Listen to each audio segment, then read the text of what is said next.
Hola, paz y bendiciones. Contento de estar con ustedes. Espero que me hayas visto en la primera parte de esto que estamos tratando de explicar, que es la Biblia desde una perspectiva bíblica.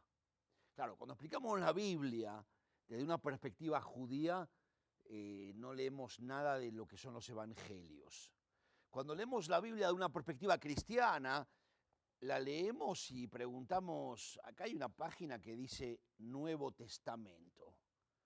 ¿Quién la escribió esta página?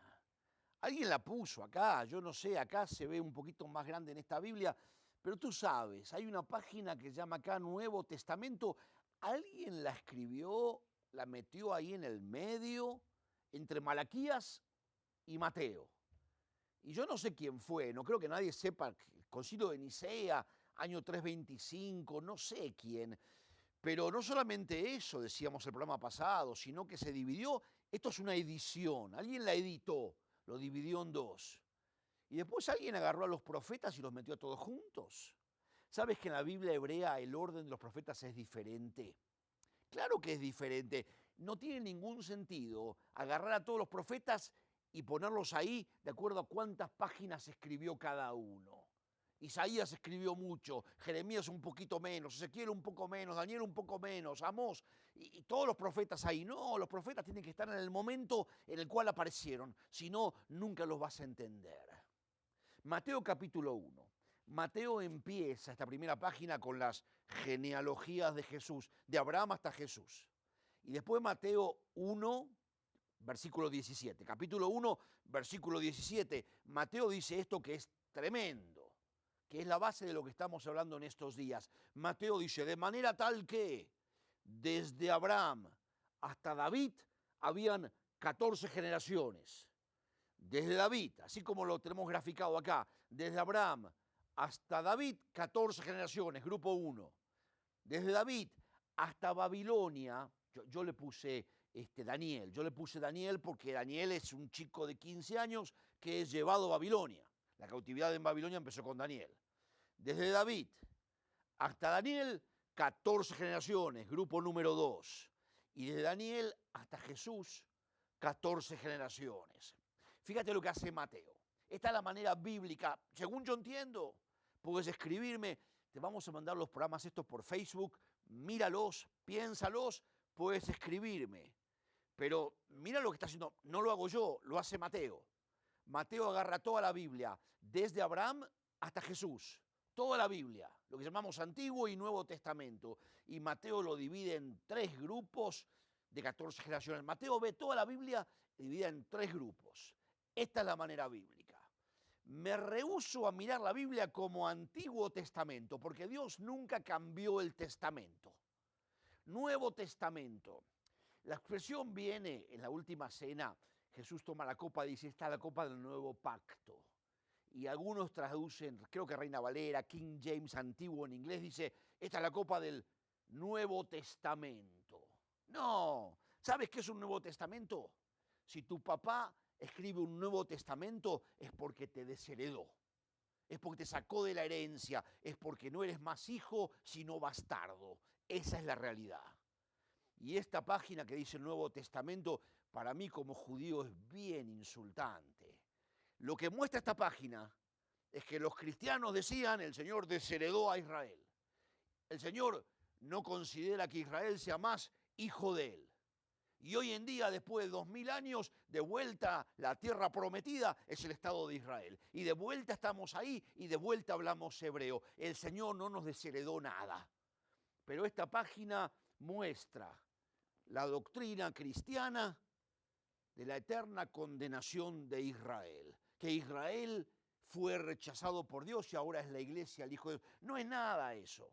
No habría Estado de Israel hoy en día. No, alguien la escribió. Primero de todo, esa página no es inspirada por el Espíritu Santo y está en tu Biblia y está en mi Biblia. No podemos quitarle la escritura ni podemos agregarle. Hay un versículo ahí que dice que el que le será quitado, si quita la escritura le quitarán bendiciones y el que le agregarán maldiciones. Esa página es bien apócrifa y está allí. Mateo ve la Biblia muy diferente. El grupo de Abraham, hablamos la vez pasada, la formación de Israel. las generaciones de Abraham, la formación de Israel. Está Moisés, está Josué. ¿Cómo vas a entender a Moisés y a Josué separados de las generaciones de Abraham? Están inmersos. Pero de repente viene David. Acá tenemos a David. Vamos un poquito para acá. Con David, acá está David. 1000 años desde Abraham. Y con David todo cambia. De repente decíamos, ya no es más la formación de Israel, ahora es Jerusalén y es el templo de Israel. David hizo un templo. David le dijo, yo le haré una casa al Señor. Y el Señor le dijo, no me harás tú una casa a mí, yo te haré una casa a ti. Cuando David habló de hacer una casa, habló de hacer un edificio. Cuando el Señor dijo, yo le haré una casa a David, habló de una dinastía. La familia de David, de la familia de David iba a venir Jesús. Y no lo recibimos y ascendió, pero vuelve para reinar en Jerusalén. Todavía no terminó la historia. ¿Sabes que Salomón muere? Y el día que muere Salomón hay una revolución en Israel. Esto se llama, todo esto, si lo quieres estudiar en el seminario, periodo del primer templo. Tomamos un curso en Israel fabuloso, Tkufat Beit Hamikdash, Arishon, periodo Tkufat Beit Hamikdash, la casa de adoración, se llama el templo, Beit Hamikdash, primero, Arishon. Y sabes que lo que muchos no saben es que después, está en la Biblia, por supuesto, después de la muerte de Salomón hay una revolución. ¿Sabes por qué? Porque Salomón había llenado de oro a Israel. La bendición de Dios, la ostentación de Salomón. Al principio sí, pero después nos damos cuenta que el norte del país estaba lleno de impuestos, cargado. Y que cuando muere Salomón, la gente del norte dicen, bájenos los impuestos. A Roboam, al nieto de David. Y le dice, váyanse de acá, hay una revolución. ¿Y sabes qué ocurre? Es muy triste esto, pero esto es periodo del primer templo y está en la Biblia y tienes que conocerlo. Ahora, si ves Antiguo Testamento y Nuevo Testamento, no conoces nada de esto. Mira, se separa el norte, 10 tribus del norte se separan de Jerusalén y forman el reino del norte, el reino de Israel, y abajo se va a llamar Judá. Pero hay un problema en el norte, y es que Jerusalén está en el sur, y es que había que ir al templo de Jerusalén al sur. Entonces en el norte, ¿sabes qué hacen? Hacen 2 becerros de oro. Y ponen un becerro ahí bien arriba en Dan y otro ahí también arriba, pero el sur del norte, ahí en Betel. Y dice, gente del norte, las 10 tribus de Israel, vayan al becerro que les quede más cerca. ¿Sabes qué es esto? Es el principio del final. ¿Cómo puede ser que aquí tenían un templo de David, se separaron y ahora ponen becerros de oro? ¿Sabes qué va a hacer el Señor? En el norte, en la Galilea, las tribus del norte, el Señor va a levantar allí al profeta Elías y Eliseo después. ¿Sabes quién es Elías? Los hermanos conocen a Elías que hizo bajar fuego del cielo, pero no saben quién es porque estudian Antiguo y Nuevo Testamento. Y nunca lo van a entender así. Elías nunca está en Jerusalén, Elías está en el norte. La función de Elías es limpiar toda la idolatría del reino del norte que empezó con los becerros. Hay una reina en el norte satánica, Jezabel. Elías hace bajar fuego del cielo, trae juicio. Pero Elías se deprime porque la gente dice, gloria a Dios, aleluya. Se impresionan por los milagros de Elías, pero nadie quema, nadie rompe los becerros de oro. Y Elías hace un milagros tremendos, profeta poderoso del Señor. Después viene Eliseo, hace el doble de milagros. Milagros poderosos. Dice Elías, yo quisiera tener ese poder. Si yo soy profeta de Dios, que caiga fuego del cielo. Y cae fuego del cielo y quema a todos los soldados. Che, tremendo. Yo quiero ese poder. Sí, pero Elías tenía tremendo poder, pero la gente no rompía el becerro de oro. Hay veces que uno va a campañas y va a lugares y hay tremendos milagros, pero la gente sigue con su idolatría. Y Elías pensó, ¿qué soy yo? Un entertainer. Soy un payaso, un entretenedor. ¿Qué hago? Fuegos artificiales. Y abandonó el ministerio Elías. Y viene Eliseo y quieren limpiar el norte. ¿Sabes quién es el último que va a aparecer en el norte acá? Al final, el profeta Jeremías. Acá, el profeta Jeremías va a aparecer aquí, perdón, en Jerusalén. El norte va a ser destruido por los asirios. Al final va a venir de Nínive, va a venir de los asirios, va a venir ahí, van a destruir el norte. Siglos después Jesús se va a sentar en el norte, pero no van a poder limpiar el norte. Una cosa es entretener a la gente y otra cosa es buscar adoradores. Una cosa es ir a una campaña de milagros y ver tremendas señales y otra cosa es convertirse en un adorador. Elías no quería entretener a la gente con milagros. Elías quería que el corazón de la gente del norte fuera cambiado, que el pueblo que entró juntos con Josué, que conquistamos todos, vuelva a ser un solo pueblo, y no lo pudo conseguir. Algún día vamos a estudiar de Elías con Jesús en el monte de la transfiguración, porque Elías le debe haber dicho, no pude limpiar el norte, no pude limpiar el norte. Moisés seguramente le habrá dicho a Jesús, no pude meterlos en la tierra prometida. Y Elías, no pude limpiar el norte, pero es la historia del reino del norte, del reino del sur, en el periodo del primer templo. Son las generaciones de David. En Jerusalén también va a haber idolatría, menos. Y al final aquí va a aparecer un profeta que se llama Jeremías. Y Jeremías va a decir, limpien el templo de Jerusalén de ídolos. La gente del norte se ha ido a Jerusalén. Limpien el templo de ídolos, si no Jerusalén va a ser destruida. Así predica Jeremías. Profeta falso, profeta falso. Jerusalén nunca será destruida. Acá aparece Jeremías al final.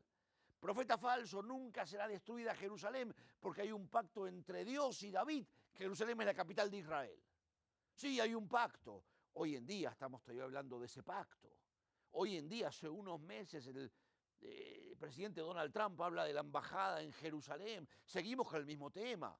Jeremías dice, sí, hay un pacto con David, Jerusalén para Israel, pero si pecan será destruida. Profeta falso.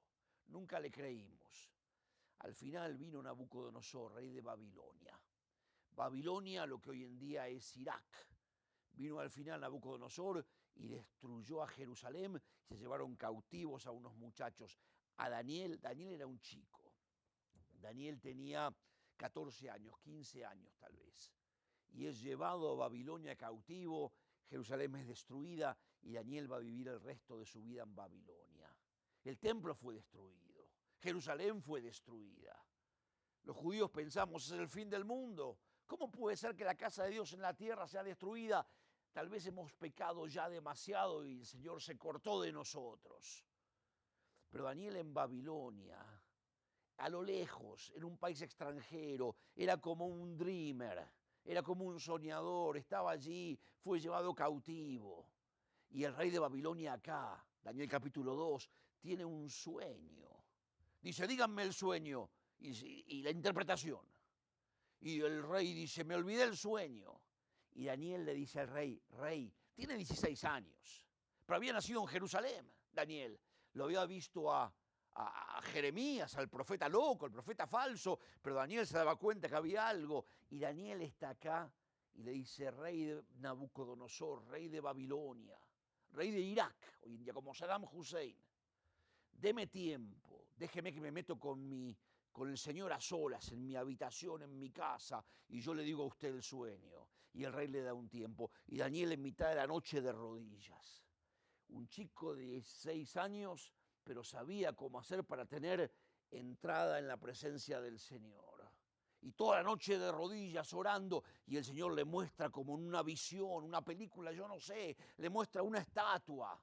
Y la cabeza tiene 4 elementos, la cabeza de oro y el pecho de plata y los muslos de bronce y los pies de hierro y barro cocido. Y Daniel agarra y se mete en la presencia del rey. Yo no sé si eran las 4 de la mañana, 5 de la mañana o esperó el otro día y dice, oh rey, este era tu sueño. Rey, estabas tú en tu cama y te vinieron pensamientos por el futuro, por lo que iba a venir. Y el Señor te ha mostrado una estatua y el rey se queda con la boca abierta así. Pero esta es la interpretación. No es una estatua con 4 elementos. Sobre la tierra el Señor te ha mostrado que vendrán 4 reinos poderosos, uno después del otro. El Señor te ha mostrado los reinos por venir. Y Daniel se convierte en un consejero político ahora, a los 16 años. Daniel les dice, aquí, tú eres aquella cabeza de oro, el rey de Babilonia, pero después vendrá otro reino como de plata y después vino Persia. Persia, ¿sabes qué es? Babilonia es Irak, pero Persia es Irán. Estos son los países que están apareciendo en nuestros días. Dice Daniel, esto va a pasar antes de la venida de Jesús y esto está pasando ahora ante la venida de Jesús también. Babilonia vendrá primero y después el reino de Persia. Irán es esto hoy en día. Le cambiaron el nombre de Persia a Irán, porque dicen que no son árabes, dicen que son arios, como los alemanes. Entonces le pusieron Irán. Pero es Persia, es el mismo lugar. Antes se llamaba Persia, ahora se llama Irán. Y es el país que quiere formar la bomba atómica para destruir Israel. Y dice Daniel, vendrá el reino, usted es el reino de Babilonia, y después vendrá un reino de plata, será el reino de Persia, Medo-Persia, y después vendrá un tercer reino, el reino de Grecia. Grecia es Europa. Después vendrá un reino de Grecia. Y sabes que en Persia tenemos a la reina Esther en el Antiguo Testamento. Tenemos en Grecia acá a Esdras, a Nehemías. Pero en Grecia ya no hay nadie. En Grecia ya no tenemos escritos, pero es el periodo del segundo templo. Todo esto se llama como periodo del segundo templo. El reino de Grecia es bien importante. ¿Sabes qué pasó? Si te fijas en un mapa, primero fuimos llevados a Babilonia y a Persia. Y después del otro lado, del oeste, viene Grecia y el cuarto reino va a ser Roma.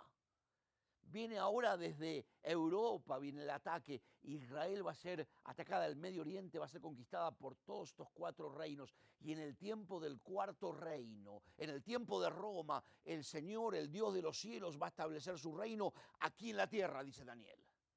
Un reino que nunca pasará. En el tiempo de Roma fue cuando la iglesia nació. El Señor Jesús vino a la tierra en el tiempo aquí de Roma. En el tiempo de Roma es cuando Jesús vino a la tierra, cuando la iglesia, un reino que desmenuzará a todos los demás reinos de la tierra, al cual nunca pasará la iglesia del Señor. Y Daniel explica estas 14 generaciones.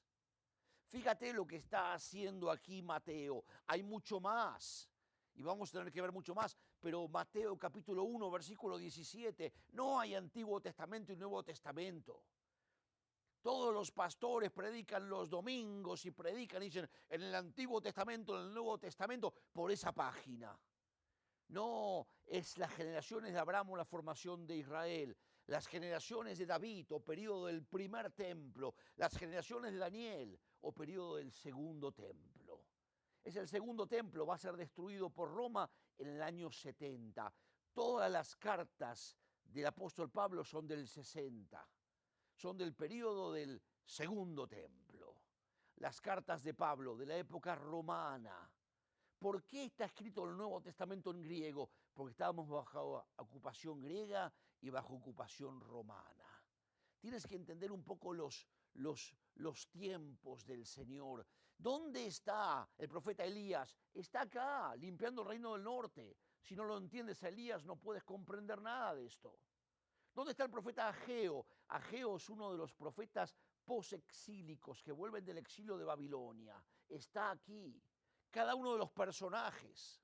¿Sabes una cosa? Te voy a explicar esto. Se nos va el tiempo, pero quiero que lo pienses. Tú sabes que cuando fuimos llevados a Babilonia, claro, la formación de Israel es muy hermosa. Es con Moisés, un hombre solo, con una vara, destituye al imperio egipcio. Un hombre solo con las 10 plagas. Egipto termina en las aguas del Mar Rojo ahogados. Nos gusta. La época de Daniel es diferente. La época de Daniel, él no tiene el poder. El que tiene el poder es el rey de Babilonia, el rey de Persia, el de Grecia, el de Roma. Pero ahora aprendemos por nuestra hermosura, en nuestra relación con el Señor, aprendemos a afectar, aprendemos a influenciar a los reinos. Esto es más como el Evangelio. No tenemos el poder que tenía Moisés. Daniel no tiene ese poder, pero Daniel tiene una relación con el Señor. Y por esa relación con el Señor va a influenciar tremendamente a los reyes de Babilonia, de Persia, de Grecia y de Roma, que es la época de Jesús. Tenemos que pagar impuestos a Roma. Los soldados son de Roma. Sí, pero vienen a Jesús a pedirle oración, porque en Israel hay un Dios de verdad. Es diferente. Tenemos que entender los tres momentos. ¿Y sabes qué más? Este momento aquí, cuando el templo de David es destruido y somos llevados cautivos a Babilonia. Yo espero que me puedas seguir. Es toda la Biblia. Cuando somos llevados cautivos aquí a Babilonia, sabes que en Babilonia es la primera vez que los judíos estamos allí como Daniel. Ezequiel va a ir a Babilonia después. La próxima generación van a nacer en Babilonia, allí Esdras y Nehemías. Va a haber toda una comunidad judía allá, pero crecimos en medio de inconversos. Y empezamos a entender y ver cosas que nunca antes habíamos visto. Babilonia nos enseñó mucho, nos enseñó acerca de lo que es el pecado, la idolatría. Vivíamos en medio de inconversos. ¿Sabes que aquí, en la época antes, en la época de Abraham y en la época de David, había un templo en Jerusalén, ¿sí? Pero no había sinagogas.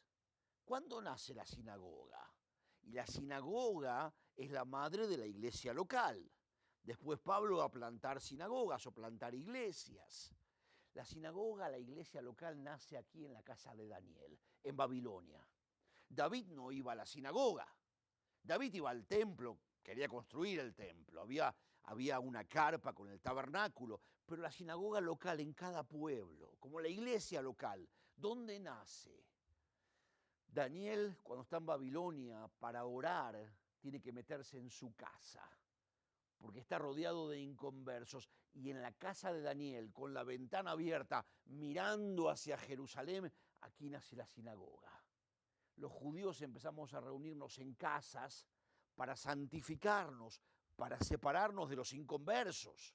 Nos reuníamos en casas allí para orar, para buscar al Señor, y ahí nace la sinagoga. Cuando volvimos, cuando llegamos a la vida de Jesús aquí, ya vemos que Jesús iba a la sinagoga de Capernaum, cuando rompen el techo de una sinagoga para bajarlo al paralítico. Hay muchas sinagogas. Nace en Babilonia. Es lo primero que traemos de Babilonia, la sinagoga, que es la madre de la iglesia local. ¿Sabes qué más? Aquí tenemos un problema tremendo todo el tiempo con los baales, con la idolatría. Aquí tenemos problemas con la idolatría, con los dioses de Egipto, en la época de los jueces. Toda esta época hay una idolatría. Israel no puede romper la idolatría. Elías, Eliseo, acá que veníamos explicando, ¿cómo nos curamos de la idolatría? Hoy en día un judío nunca se va a arrodillar ante una estatua. Nunca. ¿Cómo fue la cura? Fue Babilonia. En Babilonia vimos tanta suciedad espiritual que nunca más quisimos eso. Y acá, incluso con Jesús, lo quisieron apedrear porque siendo hombre decía que era en forma de Dios. El judío se curó de la esclavitud, de la idolatría en Babilonia. ¿Y sabe qué es lo tercero y lo último que vamos a ver hoy? Mira, en el jardín del Edén estaba allí la serpiente antigua, que es Satanás, pero sabemos que es Satanás por el libro de Apocalipsis. ¿Cómo puede ser que acá Moisés, contra las huestes de Egipto, nunca Moisés echa fuera a Satanás? La existencia de Satanás era algo que no lo conocíamos, no lo comprendíamos. Acá, en Egipto, las 10 plagas, las ranas, el agua convirtiéndose en sangre. Obviamente Satanás estaba allí, pero Moisés nunca dice, vete Satán de aquí. Josué con la conquista, los pueblos paganos que había que destruir, nunca menciona a Satanás. Elías, tremendamente espiritual, nunca menciona a Satanás. ¿Sabes cuándo comprendimos algo de Satanás? En Babilonia. Daniel comprendió que sus oraciones eran estorbadas. Y al regreso, la próxima generación es Esdras, Nehemías. En la Biblia judía viene el libro de Jeremías, el libro de Daniel y después el libro de Esdras y Nehemías.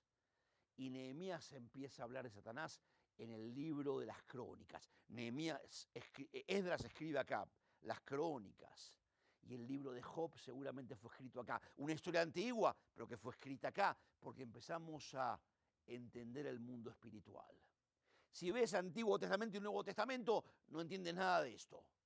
Si ves 3 grupos diferentes, vas a comprender cómo la Biblia se fue desarrollando y vas a ver que Jesús, el Hijo de Dios, llegó al final de este tercer grupo a la tierra. La próxima seguimos. Shalom, Ubraja, paz y bendiciones.